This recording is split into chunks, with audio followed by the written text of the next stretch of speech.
Transparency international کے corruption index میں Pakistan 140ویں number پہ ہے. پاکستانی قوم حج میں دوسرے نمبر پہ اور عمرہ کرنے میں نمبر 1 ہے. بالفاظ دیگر دنیا کے 195 ممالک میں سے پاکستان کے مسلمان ایمانداری میں 140ویں نمبر پہ ہیں. صادق اور امین نبی محمد صلی اللہ علیہ وآلہ وسلم کی امت اس قدر جھوٹی اور بددیانت کیوں ہے؟ سوال تو بنتا ہے. جبکہ رسول اللہ صلی اللہ علیہ وآلہ وسلم نے فرمایا تھا جو امانت دار نہیں اس کا کوئی ایمان نہیں.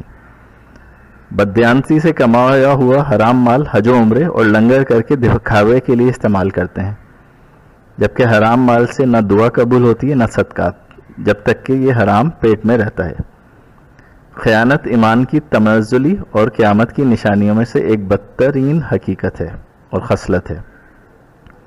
رسول اللہ صلی اللہ علیہ وآلہ وسلم نے فرمایا جب دیکھو کہ کاموں کی ذمہ داری ایسے لوگوں کو سپرد